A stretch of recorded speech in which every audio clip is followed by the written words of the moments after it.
Hi, hello, and welcome to another episode of the WuMao Show. Welcome to this episode. It's a very big one, very interesting one. We are going to be joined by two very big celebrities in social media, people who have very strong voices defending and talking about the situations that matter to China and the world. And it's a great honor and a great privilege to have them this time in the show. The first thing that I would like to know is how are you guys hearing me? Is there any issues with the sound? So if somebody could comment in the comment section below, I'll be really, really happy to see that. Um all right, guys. Um, let's talk a little bit about the topic of today's show. Today we're going to be talking about the um, the situation with China. Has China's patience actually run out? It's an interesting topic because we've seen some changes that are kind of historic in a way. A lot of people talked about how long China has been holding on, and it seems like over the last few days they're not holding on anymore. So that's what we're going to be talking about. We're going to talk about the cotton situation in Xinjiang. We're also going to be talking about, well, the Xinjiang people suing Adrian Sense, um, and a few other topics that might be of interest to you. So I'm going to start by bringing out my guests tonight. First, I will want to introduce Mr. Mario Cavolo. Okay, um, let me bring you in. Mario, good evening. How are you? I'm doing great, Fernando. Thank you very much. It's a very interesting experience for me to be on the show with you, and I'm looking forward to it for many different reasons. As you already noted, there's a lot of incredible things that are happening.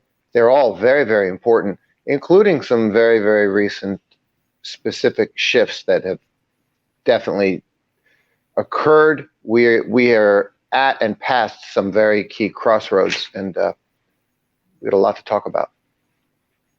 Yeah, yeah.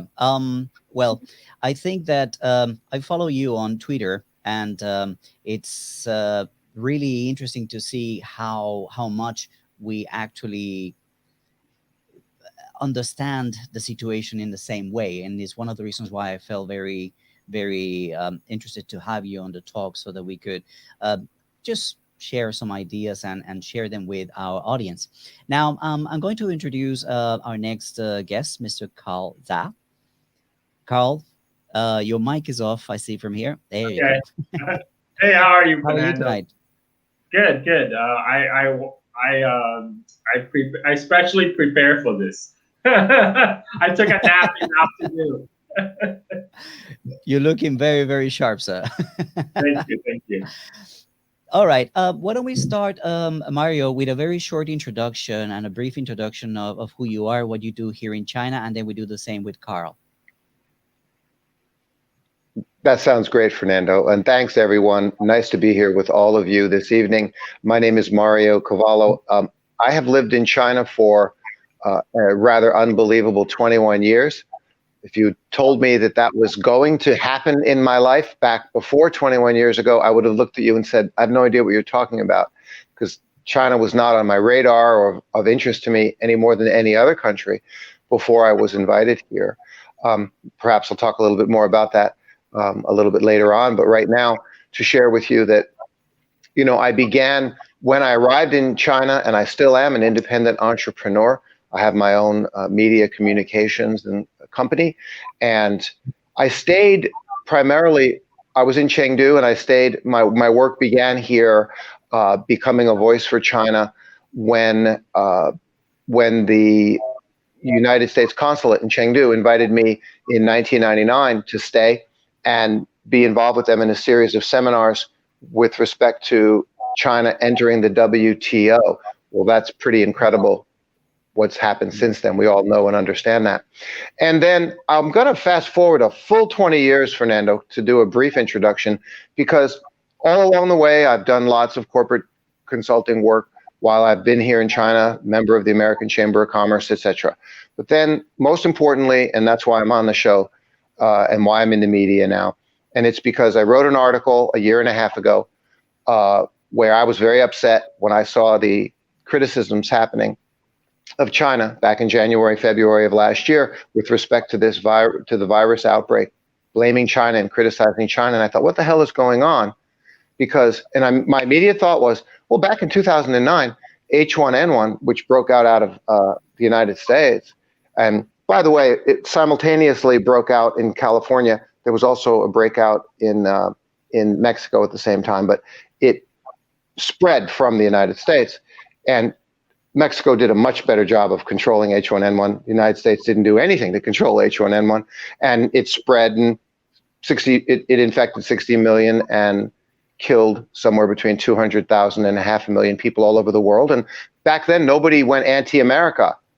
So this is what shocked me, and I noticed it, and I wrote an article about that, and I woke up the next day, and within 3 days, that article went viral all over the world, and I became famous. And it was literally a Woody Allen moment thing. I didn't expect that to happen.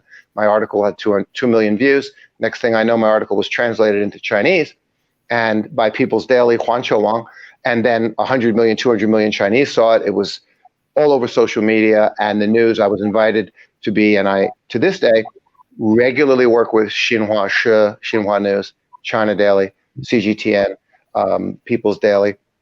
I'm very happy to do that.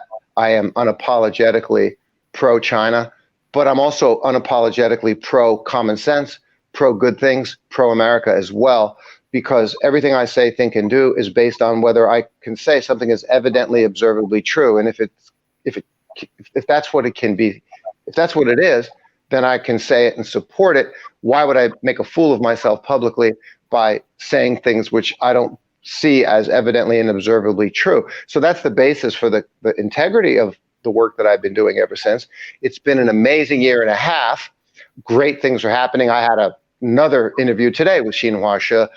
In fact, 2 articles this week, one with China Daily, one with Global Times. And I'm also regularly interviewed by George Galloway with RT UK. I'll stop there to say Western media, other Western media, they won't dare interview me because, you know, they know I'm just too good at speaking the truth. So they're not going to interview me. They haven't yet. Maybe they will. God help them when they do, because I'm ready when they call me. I'll stop right there, Fernando. All right, cool. Well, that's a great introduction. Why don't we go to Carl, and you tell us a little bit about yourself, who you are, and what brought you to the WuMao show in the end. Well, okay, I guess this makes it official. Now I'm an official WuMao. I was actually born in China in 1976, 1 month after Mao passed. And so I grew up in China in the decade of 80s when China started reform and opening up. And I witnessed firsthand, how my grandma going from like getting the first black and white television in 1980. That was the time when it was the only black and white television in the whole village. So all the little kids will come to my grandma's house to watch TV together. And back then, like we have to, China didn't even make like fridge or refrigerator, a lot of things like, Japanese made transistor radio was a hot item. I remember that. So needless to say, China has progressed quite far along from those days. Nowadays, so I went to US after 1990. I lived in US for 49 years, and now I am in Bali, Indonesia, and I spent, as many of you guys know, I spend most of my time shit posting on Twitter. And I have been interviewed by Western media a couple of times. I was some of you might know me from my interview with Sky News TV Australia. Hopefully they didn't regret too much about inviting me. And yeah, right now there's just so much bullshit about China that's been spread. I mean, the Western media has been spreading BS about China for As long as I remember, I remember going to the US in 1990, and I was really hungry for news from my homeland. So I will comb through the pages of New York Times trying to read everything I can about China. But the picture that painted of China did not match the China I left behind. It's like they're writing about a parallel universe, right? And things has just gotten a lot worse in the last 4 or 5 years when U.S. pretty much abandoned any pretense of having a constructive partnership with China. Now we're in the full Cold War 2.0 mode, including blaming the COVID crisis on China when U.S. government didn't do jack shit to contain the virus domestically. I mean, U.S. the CDC actually crafted, the playbook that many other nations like South Korea used to fight the pandemic with great results. But guess what? The U.S. government, they didn't do it themselves. So here we are. We're in 2021, and mainstream U.S. media are still pushing the conspiracy theory that somehow the virus was human engineered and escaped from Wuhan lab. So I guess that's why we're here today, to talk about all the bullshit. All right. One of the things that I admired the most about your tweets, Carl, is your insight into China's history. It's so insightful. For a person like myself, who came to China already in my late 20s, not knowing much about it, just finding what you say and what you talk about is extremely eye-opening. So I'm really, really honored to have you in the show and being able to share what you know with our audience. Well, guys, before we go any further and we start tackling the topics, I would like to invite you guys to support the WuMao show. So you can scan this if you are in China, this QR code, or if you want, you can click the link in the description down below and support our show. But without further ado, let us start then addressing the topics that we wanted to address. The first thing that I wanted to talk about was the Alaska meeting. For me, that was something that I read in the news was unusual.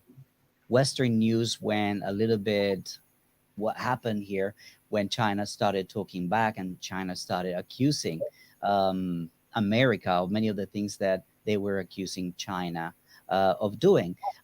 That was a little bit different from anything that we've ever heard about China. We are going to be talking about two parts: what is called the public, what we saw in public, and what we saw behind the scenes. Why don't we start with Mario?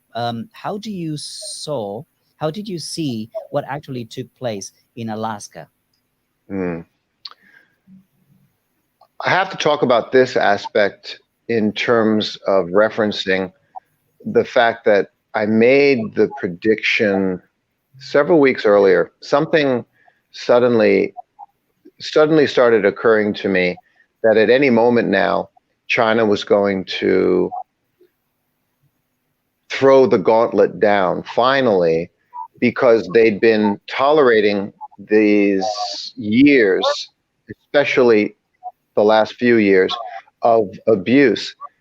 I'd begun saying to myself that, what happens when someone says, "Hey, you're a baby killer." Someone accuses you of being a baby killer, and in the case of China, a genocidal murderer, and you're looking at people going, "What?" I mean, and I wrote it in an article. It was like, "Yeah, your mother's an axe murderer, and I have a photo of your mother holding a butcher knife, and she's grimacing, and so there's the proof."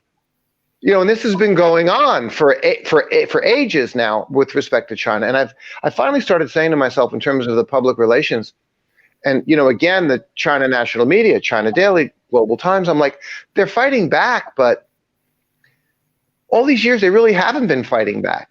So I finally noticed, I was like, there's a turning point. I can feel it in the air. And I said, China is going to throw the gauntlet down soon. This situation in Chinese we call 过分了, over the line.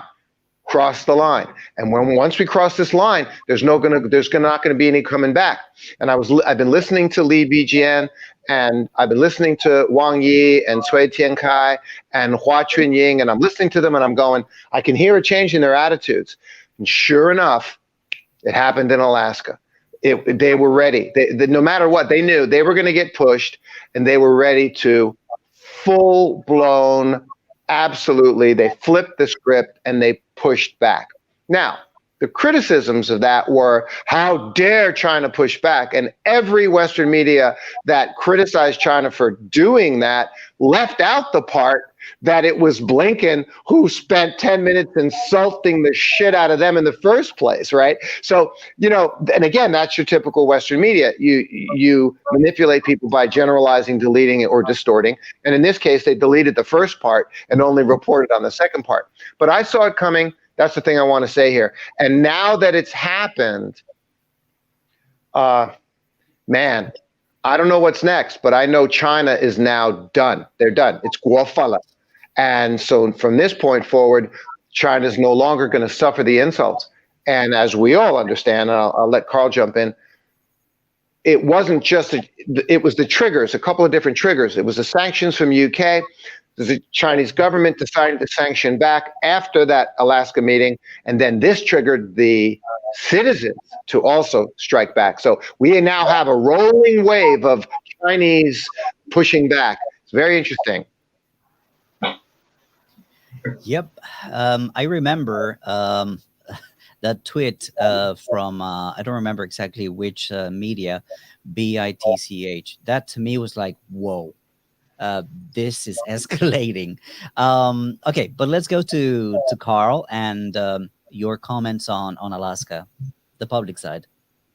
Well, before the Alaska meeting, there's actually a lot of hope that this might be a reset of U.S.-China relationship after Trump, because now with the Biden administration coming to power and actually hosting this high-level meeting, there's a lot of, I think everybody was hoping for the best. And what we got is what we've seen.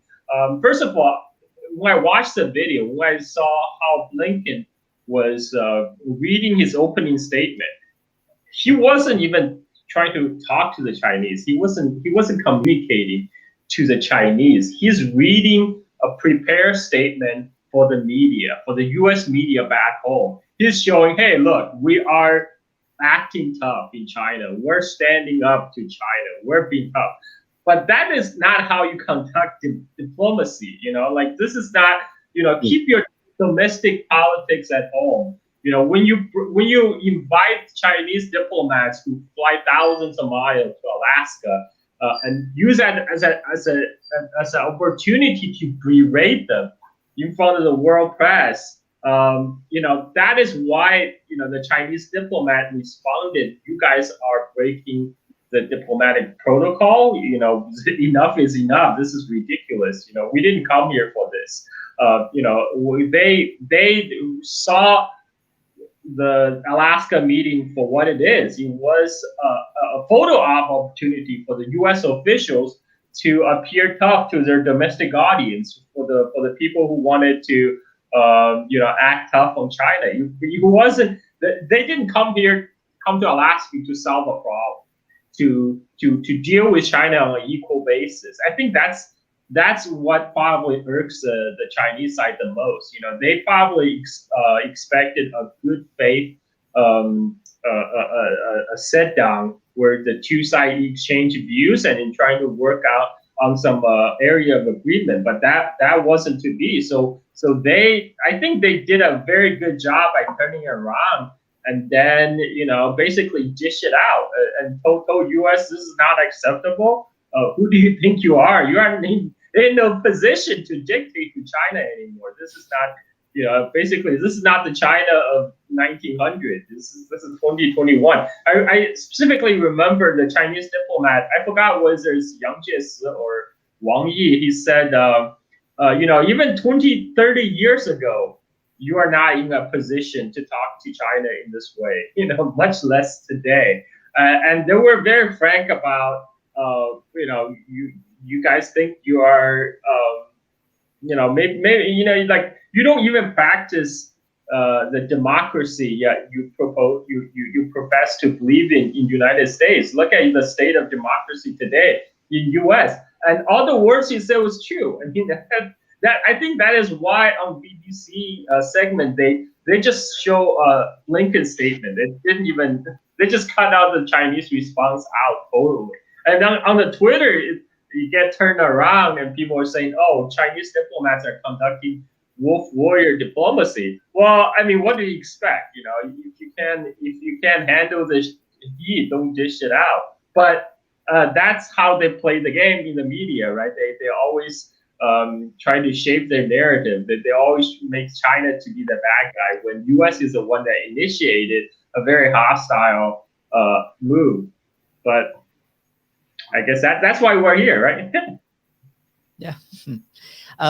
To go on to the next aspect of what I wanted to mention, there are a few things that actually took place before the actual meeting. As they were arriving to Alaska, there were a few sanctions, a few officials that were sanctioned in Beijing or in China. That did not set a good tone for the beginning of the talks.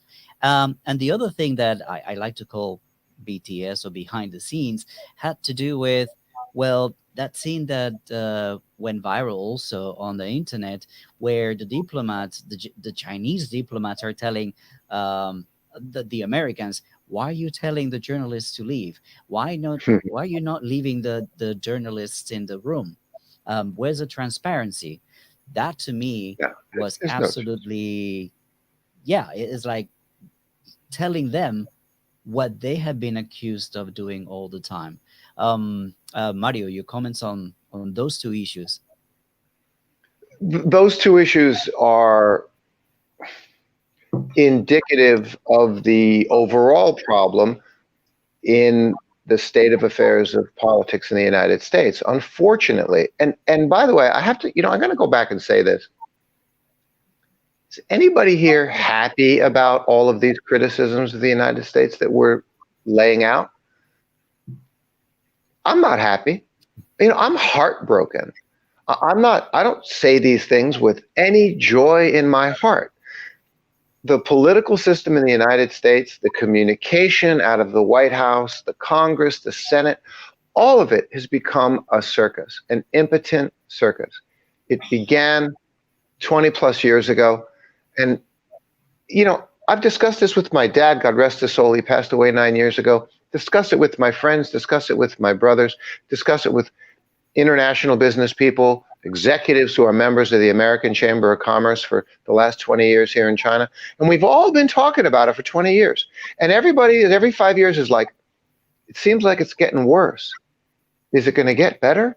Is Congress and the Senate finally going to start doing their job? Is the president going to finally stop lying to the American people? Bush lied about WMDs. Trump lies about this. Clinton lies about that. Is it ever going to get better? And we're all watching it with disbelief. We're watching it get worse and worse and worse. So this political circus is a domestic thing and an international thing, the political circus of the American system.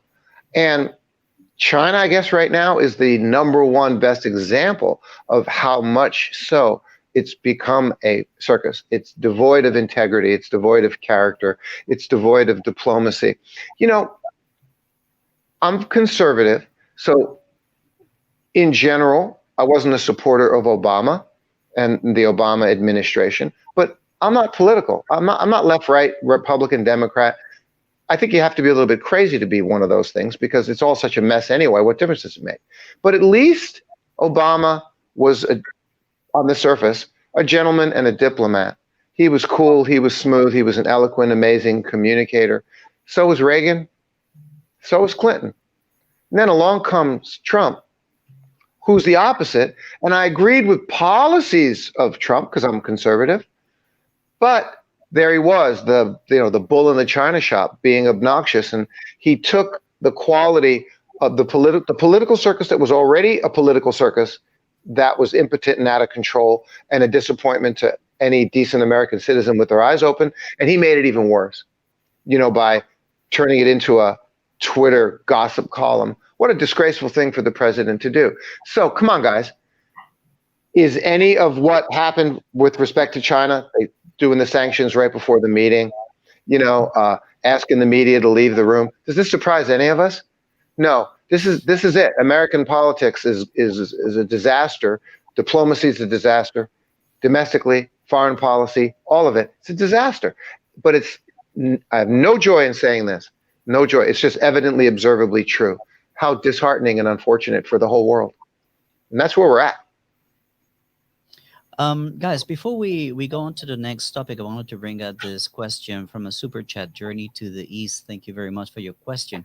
He's asking, how realistic is the Cold War or even the hot war? I think personally, and I'll go to Carl in a second, I think that we are already in a Cold War, and the risk of a hot war is pretty high. I mean, you see what's taking place with all this fly paths around the China-Taiwan Strait. Anything could spark a conflict. A little mistake could spark a conflict and turn it into a hot war. So it's a very delicate situation. But I will go to you, Carl. How do you see the possibility? Okay, do you think we are already in a Cold War, or do you see the possibility of a hot war taking place? Actually, I agree with you, Fernando. I think we're already well within Cold War 2.0. As for hot war, I don't think anyone wants a hot war. I don't even think the Pentagon planners wants to have a hot war. I think they understand that a hot war with China could turn nuclear in like 20 minutes.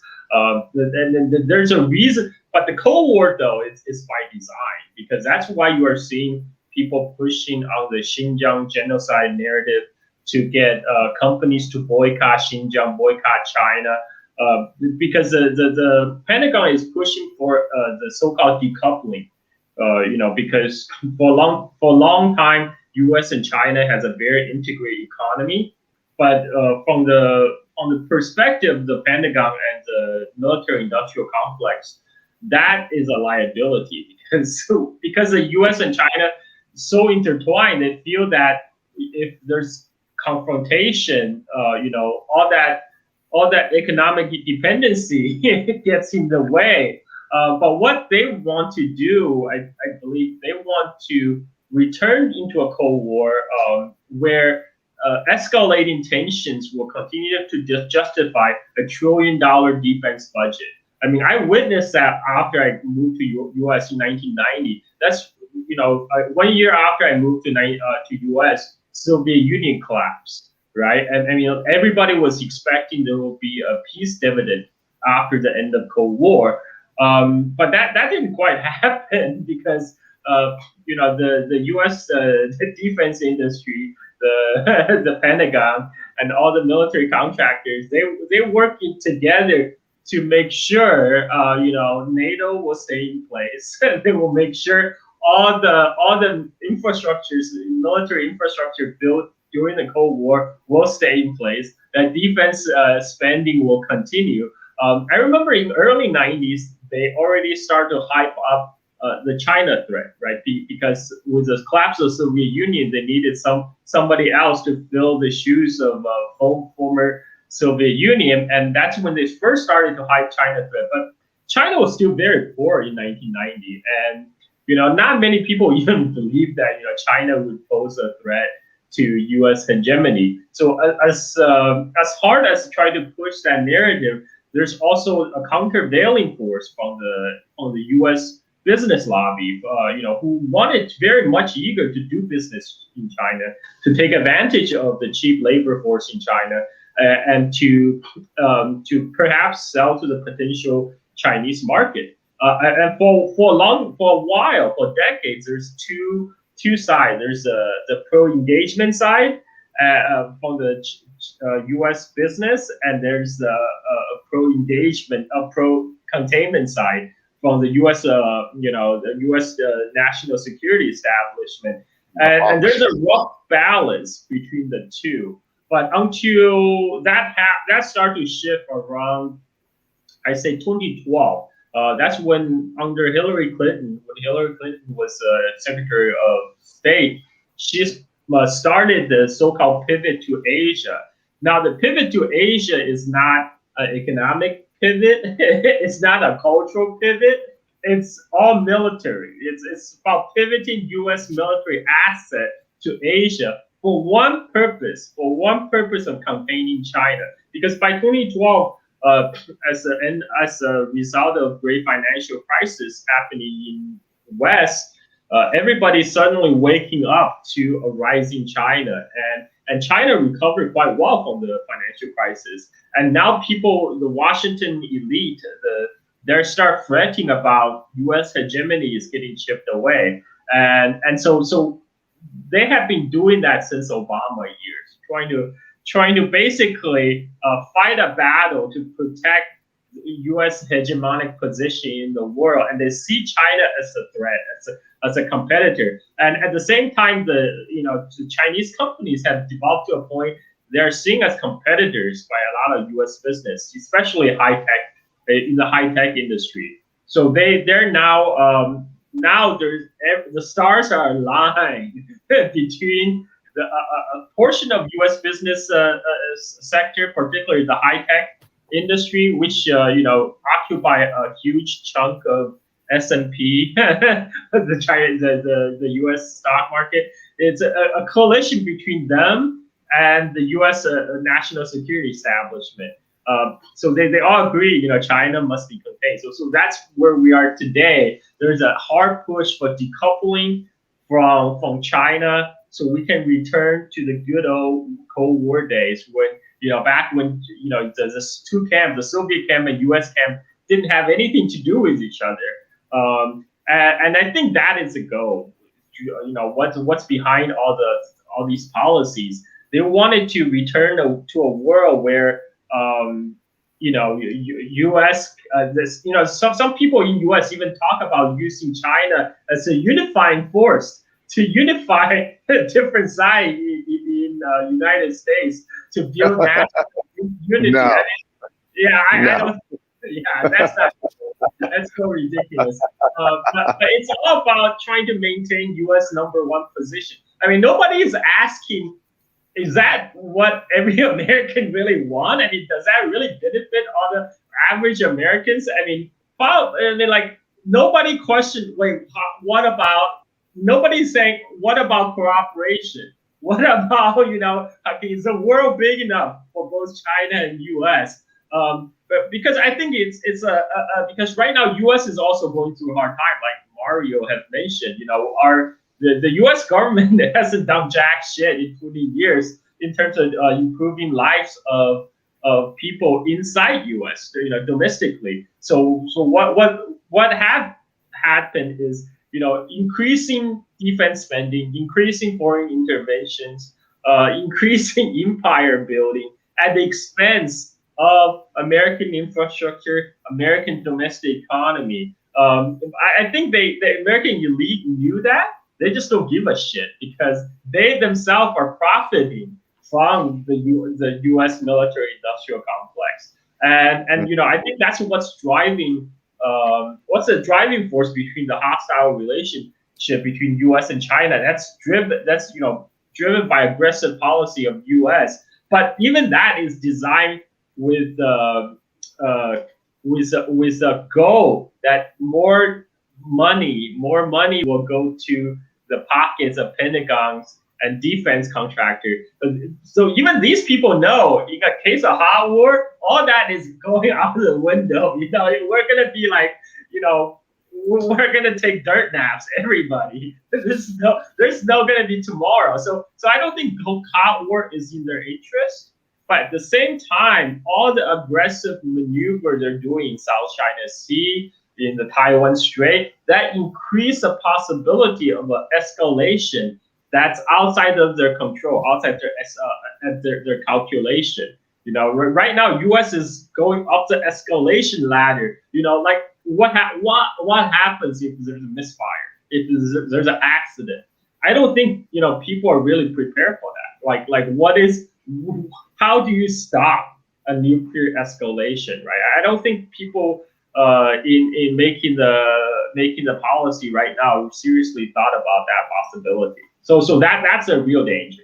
I'm so sorry for taking so long. I'll hand my mic back to you. I actually always felt that this is one of the most dangerous things because um, America has been very aggressive with other regimes and other countries and other governments, forms of government, because those are countries that don't have nuclear power. But this is probably the first time that they're doing this to a country with a nuclear power, getting so frontal and so close to an accident taking place. So that's something very important to remember. I wanted to go to you, Mario. Before we move on to the next topic, how do you feel about the situation between the Cold War and the Hot War? I'm going to part ways with both of you on the question of the hot war. And it's not because I think I'm right and you're wrong. I don't mean it that way. For the sake of a good academic debate, I'm going to part with both of you and say that the possibility of a hot war on the surface might look like it's possible, and it's a concern and it's a threat. And as you just said, Fernando, again, I'm not saying it to invalidate your point, but to just take the opposite position, which I happen to believe, which is that no, hot war is not going to happen. And the reason a hot war is not going to happen is because nobody's crazy enough to cause a hot war to happen. The only one who's going to be crazy enough to cause a hot war, and explaining a little bit further, we know historically, and this is what's so amazing about the headlines about China as a threat. We hear this hawkish language about China as a threat to the Pompeo and Blinken and all these other military hawks, and China's a threat. Well, China hasn't fired a bullet in 50 years. It's just nonsense. Okay, China will never. Sorry, I shouldn't say never. Let's just say the next 30 years, our lifetimes, China will not be the aggressor militarily. China's never, I said it again. Okay, I guess I really believe it. China's never going to fire the first shot. Ain't going to happen. Isn't going to happen under any circumstances. Okay, so we know that. We know it historically. We know it since the Korean War. And so there's that.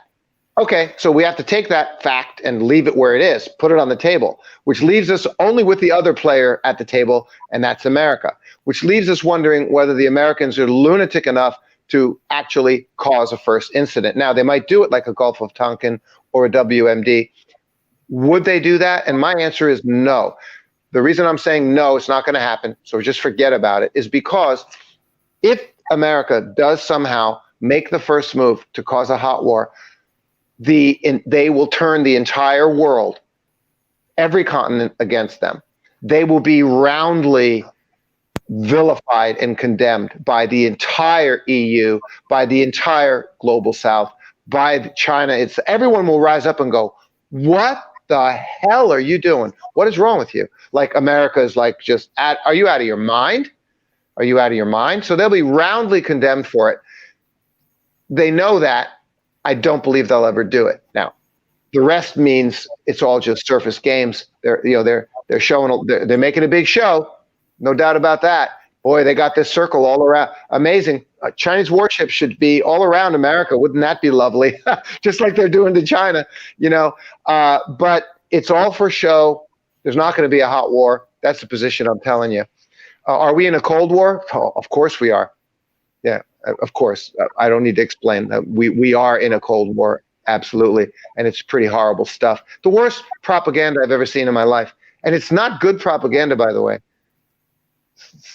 It's not very good at all, but it's happening. We're in a Cold War. There's no doubt about it. All right, gentlemen, we're going to go on to the next topic, which has to do with two things titled together. One is the fact that the people of Xinjiang have decided to sue Adrian Sens, the German anthropologist, and what has been taking place over the last 7 days, the whole Xinjiang cotton situation and the Better Cotton Initiative.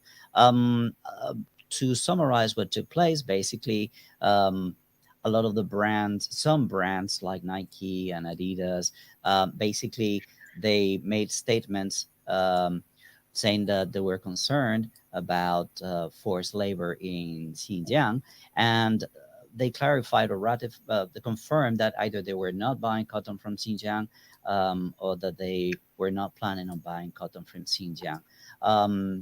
This led to, well, major outrage in Chinese consumers, and well, Twitter has been on fire ever since. There's been a few sanctions here, a few sanctions there.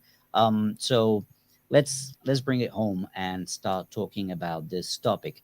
I would like to go to Carl and start with the Adrian Sense situation, and then we could move on to talk about the cotton situation.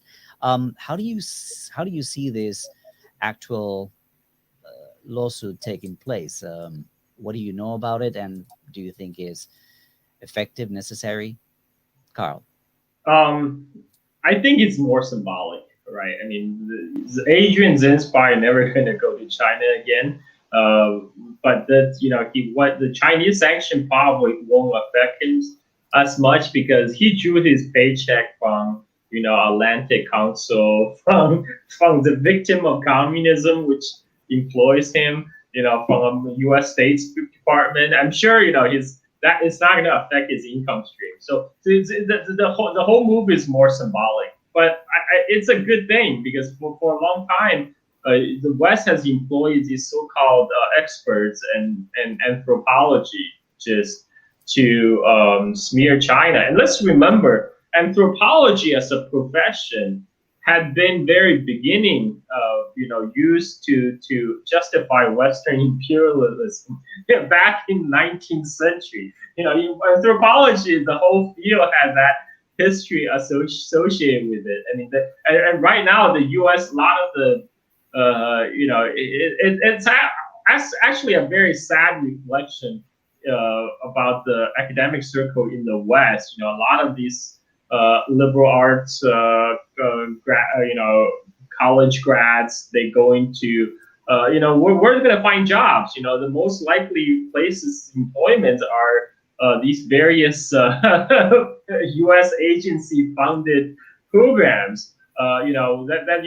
People like. So I'm glad that China is taking the step to sanction Adrian Zenz, even though it will not affect Adrian Zenz so much, but it does. There's a Chinese saying called "杀鸡给猴看," or killing the chicken to scare the monkey. So it's maybe an example of Adrian Zenz for other Western academics who may think about making a career out of smearing China. It's like there will be consequences. First they will lose all their access to China. Unless they're just willing to be a shell for the U.S. State Department, like Adrian Zenz is, they should think about their options. I wanted to go to Mario with another question. Now moving on to the cotton situation, the Xinjiang situation. There has been a little bit of a backtrack. There were sanctions from the West onto some China, and then they removed those sanctions. It's kind of like they saw like, oh, this was a mistake. So companies are saying, oh, retracting. So what do you? I know that you wrote about this an article. Could you share with us, with the audience? Well, how do you see all this taking place? Sure. Well, that retraction, I can't remember specifically what it was, but there was a retraction. It was a UK group, an academic group. They retract. I can't remember the detail of who it was, but yes, they retracted. Well, they never should have wrote it in the first place. That's the key point. Okay. Again, the problem here is, you falsely accuse me of being a baby killer. You're falsely accusing, in the case of China, of being a genocidal murderer. Or if it's not that, they rotate between that and forced labor, forced sterilization, forced, what's the other one? Forced abortion. And they just, then it's over to Hong Kong, and then over to Taiwan, and then over to the South China Sea, and then back to COVID. I mean, so they just keep rotating the narratives just to keep the pressure on. There's nothing to do with evidence. There's nothing to do with reality. And I don't need and want to have a long, drawn-out conversation with you about this in terms of defending China, because that's exactly what they want. We don't need to defend China. I'll just close the case right now, okay? Here we go, in 30 seconds. The statements that H&M and Nike came out with, they didn't come out and say that we found forced labor violations in Xinjiang. They didn't even say that. They just came out and said, we're concerned about the situation there. So it was just pure politics. They didn't say we found a problem. So then you go to, well, you didn't say that there's a problem, but you're not buying Xinjiang cotton there. Well, thanks a lot for discriminating against Uyghurs. You're telling us that you're choosing not to buy. This is like saying you're choosing not to buy from black people in Harlem because you're concerned about crime in Harlem, but you sort of don't kind of know, but you're not going to hire any black people. So you're just discriminating against black people just because there's sort of kind of a concern, but there's no evidence, nothing at all. So it's just pure discrimination against Uyghurs. We're not hiring Uyghurs. We don't know there's forced labor. We didn't say there is. We're just letting you know we're concerned about it. And this is nonsense. So this is what H&M did. This is what Nike did. And of course, the Chinese government and the Chinese people got wind of this crap. They were like, what is this? You're discriminating against our country. You're insulting us at the same time. Guafala, we've had enough of this garbage, right? So here's where we are on the Xinjiang cotton situation. Well, let me put it to bed. Case closed. And this is in my article from 2 days ago in Global Times and my article in China Daily. Same thing. And it's like simple like this. Skechers, which is also a major global brand. Muji, Skechers is the major global American. Skechers is an American brand, I think. Forgive me. Thank you. The U.S.? Right. Okay. Skechers U.S. brand. And then Muji out of Japan, M-U-J-I. They're out of Japan. And then actually, not directly, but over the last 20 years, highly present here in China is Coca-Cola. Okay. Another huge global brand. Okay. Another American company. These are companies who over the years, not last week in response to the Uyghur thing, though that too, but over the years, go to their websites. These are companies who say, over the decades doing business in China, we must conduct audits, and we do so on an announced and unannounced basis, and we have never found a violation. The case is closed. It's not even a discussion. It doesn't belong in the news. So H&M and Nike, all they got to do is pick up the phone and call Skechers and say, you guys never found anything? And Skechers like, we never found anything. We've been checking, announced and unannounced for decades, and we've never found a violation. Why didn't you give us a call to ask us? No. We wanted to make a political media headline comment and get ourselves in trouble and piss off the Chinese consumer. Brilliant move on the part of H&M and Nike. I mean, how dumb can you be? And the title of my article in China Daily is exactly that. Western brands make the mistake. Don't be a cat's paw. Don't be the cat's paw. What a dumb thing to do. And this is what H&M and Nike did. So vacuous, empty statements, completely refuted by Skechers, Muji, Coca-Cola. Just a bunch of nonsense. Yeah, talk about decoupling. Carl, I wanted to get back to you and talk a little bit more about the Xinjiang situation. I'm about to embark on my trip to Xinjiang. I heard that on Friday morning. Jealous, man. Fantastic. Yeah. And well, some of the things that I want to do is, I want to document some of the omissions and a lot of the cherry picking that actually took place in some of the reports that Adrian Sands wrote. Could you, Carl, share with us some of the things that that you understand to be wrong in Adrian Sands' reports and writing? Well, first of all, I'd like to say you are living my dream, because it was my plan to travel to Xinjiang and do a vlog and maybe live stream from Kashgar to show people how ordinary people live their lives in Xinjiang right now. It's not a concentration camp. It's not. Exactly. There's no genocide happening.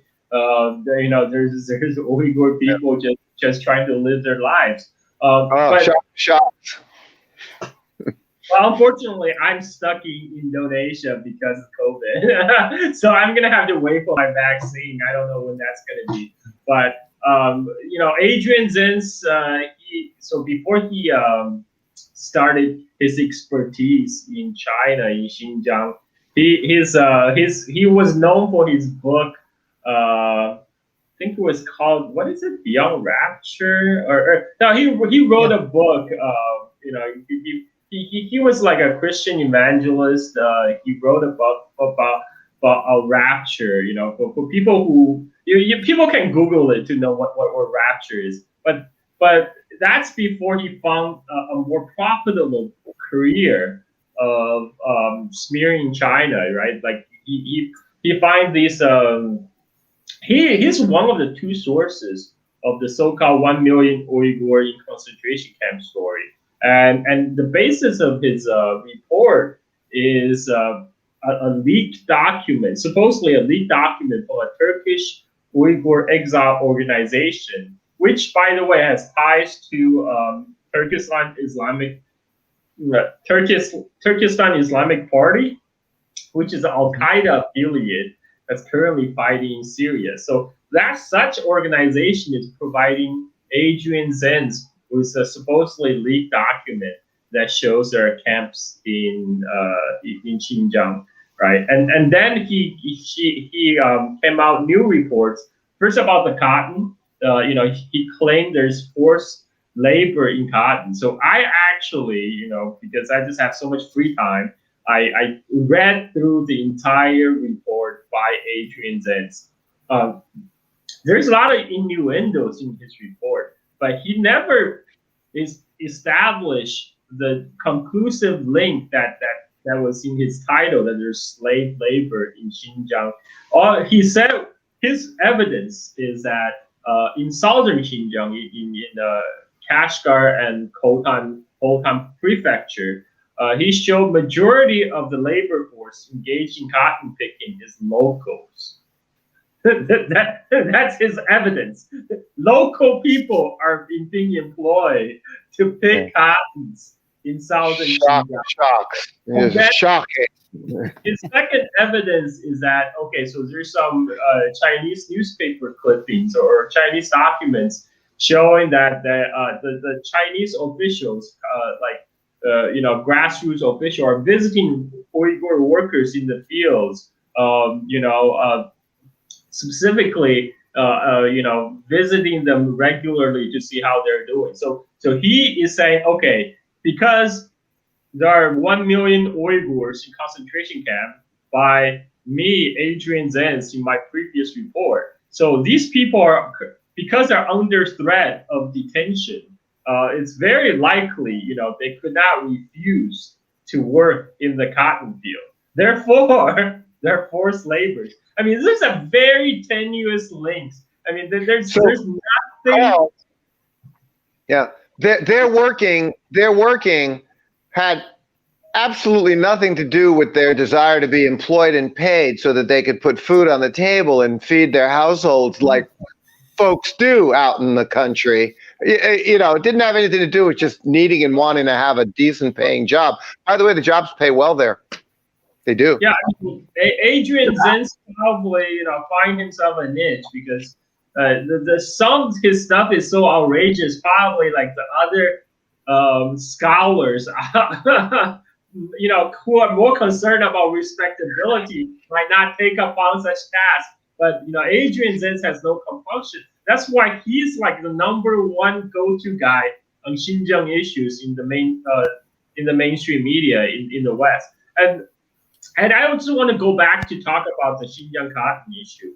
Nikes and Adidas, they're the last ones to make grandstanding about forced labor in making sneakers. These guys are engaging sweatshop from Indonesia to Bangladesh.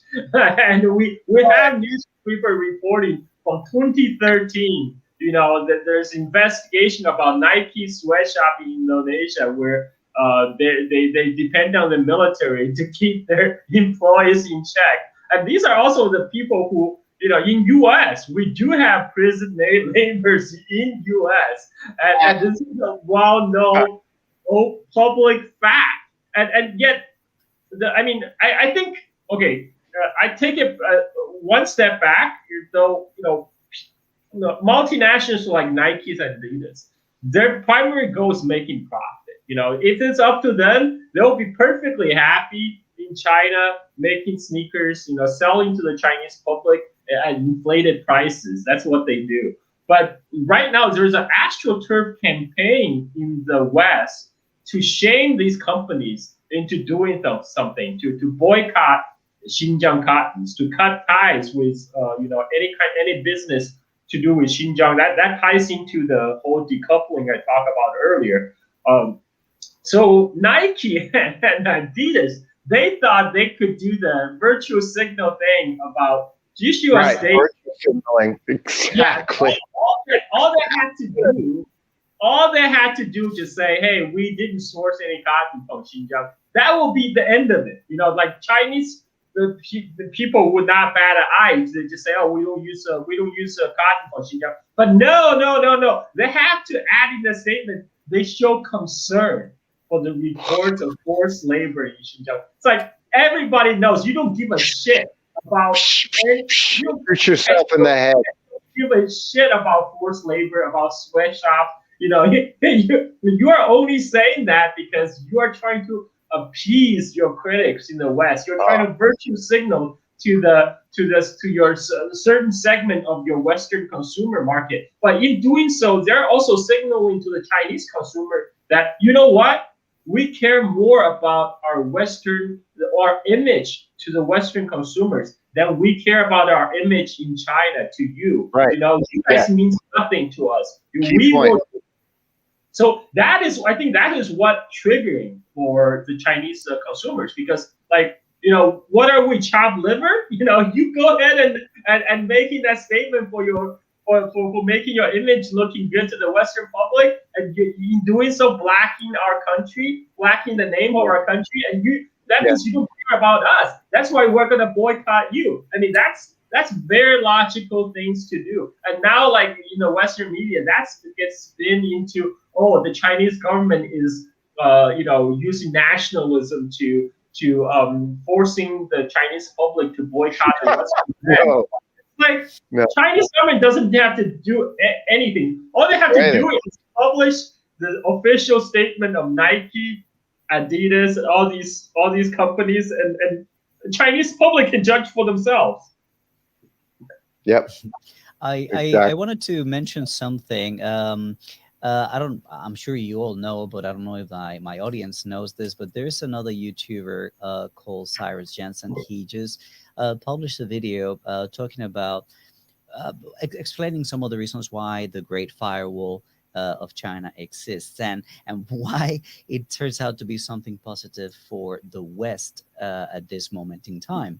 He was talking about, if more people could go on social media, Western social media, the avalanche of criticism and the avalanche of hate on all these brands, on all these people that are accusing China of doing all these things with really not very solid evidence, would just drive everybody crazy. So he was actually saying that it's a good thing that not the wall might be a good thing right Chinese now. person can go on Western social media. All right, guys, I want to do something a little bit interesting. We're almost coming to the end of the show, but I like to take a call during every show. So I'm going to publish a phone number here. I need to remove this one here. And we just wait for people to maybe give us a call and ask us a question to the panel. In the meantime, I wanted to ask you a little bit about this new report. What do you guys know about the New Line Institute that came Oh, out with this report? And Mario? Okay, so that is a okay. So people actually did a little background research on the founder of New Line, this New Line Institute. So this is all public knowledge on their website. You can look it up. You can Google search the guy's name. This guy was on the board of advisory board for U.S. military's AFRICOM. Totally neutral guy, right? He's like totally objective, totally third party. You know, he just happened to be on advisory board for U.S. AFRICOM, the African command of the U.S. military. So we're definitely we're having a Pentagon funded propaganda arm. That's what we have, you know, so-called independent think tank. right. You know, they just formed it to create another arm to spew out propaganda. That's all. And it sounds great. Nice name, huh? The New Line Institute think tank. I mean, I'm impressed when I hear that. But it's just, it doesn't mean anything, you know. And when you pick up the report, it's just a regurgitation of Adrian's and stuff. Right. There was nothing new nothing new. Thank you for saying that. It was on my mind. Nothing new was in that report. Nothing new. All just old rehashed stuff. I want to finish this topic on Xinjiang with one of the things that I've been thinking about when I want to go to Xinjiang and talk about. One of the main things that I see is that they like the Western media, politicians and anti-China pundits. They like to portray as Beijing oppressing the Uyghur population. They don't make the distinction that what Beijing is trying to do is control the terrorism in Xinjiang. There are terrorists in Xinjiang. They are a minority of the population, but that doesn't mean that all Uyghurs are terrorists. In fact, there are terrorists from other minorities. So it's one thing that it's conflated in the way they use language in media, and it's just oppression of Uyghurs or sanctioning Uyghurs or affecting the life of Uyghurs. What they're doing actually is they are tackling a problem with terrorists. So that small difference there makes people think that, well, all these strict measures that they're taking against terrorism are applied to each and every one of the Uyghurs in the region. That's one of the things that extremely misleading.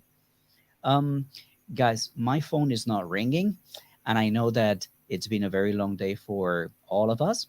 So I would like to round up our show by asking you, each and every one of you guys, what's coming? What's up with you? I know that Carl, you have some family things that are coming up, so I don't know if you want to talk about that. But Mario, tell me what's up. What's coming in your next week, in your life that you would like to share with the audience? Something that we should pay attention to. Sure. Thank you for asking. Well, I'm happy to say, in terms of my personal life, my lovely wife, our beautiful son, my daughter back in America, my lovely mother-in-law here in China, who doesn't speak a wink of English. We're all very, very blessed. I'm so happy to tell you that. I'm really excited because I'm busy, and what's coming up, I think, and it's not fully confirmed yet. I'm waiting for the call. You know, I'm doing my thought leadership platform work with Huawei, which is great. I've also pulled in Alibaba as doing cross-culture programs for them. That's exciting. It's wonderful. I mean, these are very important companies. But the one is hitting the road. You're going to Xinjiang. We're all planning to go to Xinjiang. Wish you the very best on that trip. For me, I'm waiting on a confirmation from CCTV, just waiting for the confirmation, and then I'm going to hit the road for a month to do documentary and away from the politics. Going to go following up on my two Fupian Jilu Pian, which is poverty alleviation documentaries. One that I did in Wuzhou for in Duyang, and the other one I did about Liu Baoti down in Wuzhou in Guangxi province for CGTN. Now I'm going to head out with the crew for with CCTV, and it looks like it's going to be 2 weeks in Guizhou province, followed by 2 weeks in another province. I'm not sure which one. So I'm going to be on the road for almost a month. But we're not doing it for politics, and I'm excited for the relief of that, because we're just out there exploring the life, the culture, the real world, the families, what's really happening on the ground in China. So that's what's coming up. I'm looking forward to it. I hope it confirms. If not, something else will. That's for sure. It's a very good days here for us here in 2021. And again, Fernando, best to you on your trip, your trip in Xinjiang. I'm right behind you. Thank you. All right. And to you, Carl. What's in the oven? Well, I have two projects I'm currently working on. One is my podcast, the Silk and Steel podcast, which is focused on China history, culture, and politics. I have a upcoming series on the Korean War, but from the Chinese perspective. And, wow, that's fantastic. Yeah, and currently I'm doing I have a current series on the Golden Triangle, on how the northern Myanmar became the world's the world's largest production base of opium and heroin before occupation of Afghanistan by NATO. So how that was facilitated by the CIA, and the remnant KMT escaping China after the Chinese Civil War in 1949. So I finally got to the part where the KMT remnant got kicked out of China at the end of 1949, and they made their way into northern Myanmar. So the next part, I'm going to talk about how they set up their base in northern Myanmar and turned the area of the Sang state in Myanmar into this drug this drug for the world. And I also have an upcoming 3-hour episode on the history of Xinjiang, more recent history of Xinjiang from 19th century to the present. And then a very personal project is my wife is expecting a child anytime soon, so I'm gonna be a dad next week. And so I'll be very busy, very busy. Fantastic. That's so great. Carl, that's incredible you're saying about the Korean War and everything. I ended up playing last month in a primetime TV series. I played General MacArthur in Kwa Guo Yalu Zhang, the Crossing the Yalu River TV series. I played MacArthur, and it was crazy. They offered me the role. I was so happy they did, because them offering me that role caused me to go back and do some historical research for the role.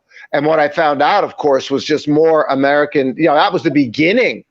The Korean War was the beginning of the post-World War II American imperialism. That was the beginning of it right there. Unbelievable things that have happened and as Fernando said, I also was very looking forward to the show tonight. I want to pay you the compliment, because we all know you're more the historian like that, and we really appreciate it and admire it. So I was very happy to be on the show with both of you here this evening. It's really fantastic. It's really great. Thank you, Mario. Don't leave. I want to see you do an impression of MacArthur. I'll do it. You're right. I'll do it. I'll do it. I wish I had the hat. We're going to destroy the Chinese once and for all. I mean, that was it. That was what he was all about. Ridiculous. Yeah, it's just, and All right. by the way, guys, yep. No, I just wanted to say, I'm not a YouTuber, but I mean, again, my work is mostly white collar and working with the media, but I do have my YouTube channel, and I certainly want to invite people to go to it. I got a lot of really cool videos there. Please go there and subscribe. I'm sorry, I just made a little plug. Oh yeah. I just wanted to say that some people were asking about Carl's podcast. So Carl, if you could share the name of your podcast one more time, or maybe you can send me and I put it in the description later. Great. And also, Mario is on Weibo, and he reached 10,000 followers. I hit 10,000 yesterday. Thank you so much, Fernando. Wow, thank you, man. Yeah, I'm all about helping people. All right. Mario Guys, reminded I want to thank. I also have a YouTube channel. Just search for Carl Za. You know, I put sometimes I put the free episode of my podcast on there as well. So my podcast is called the Silk and Steel Podcast. So look for that. Okay. I'm on Patreon, Perfect. so support me so I can continue to live out my surfer lifestyle in Bali and ship posting on Twitter.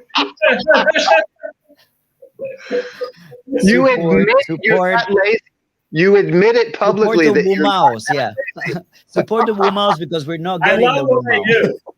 What can I say? I love what I do. All right, guys. Well, I want to thank you both for joining. It's really an honor, a pleasure. And I think that the audience that is following me tonight had a great opportunity to learn about you guys and to learn more about the perspective of China in all this situation. So thank you very much for taking the time and being here with me. And I just want to say one more thing. If you guys want to support the work that I do here in the WuMao Show, make sure to click on the link in the description down below or scan the QR code that you see on the screen. And well, guys, that's all the time we have for today. Thank you very much for watching. Remember that if you like this video, give it a thumbs up, share it to whoever you want to share it to. And if you like the content of my channel, then consider subscribing to it. And if you do that, don't forget to hit the bell button to be notified whenever there's a new video out. And gentlemen, that is it for today. Thank you very much. Have a good evening. Great job, Fernando. Thank you so much. Thank you so much. 谢谢你,朋友. Bye-bye. Bye-bye. Thank you, And Fernando. Adios.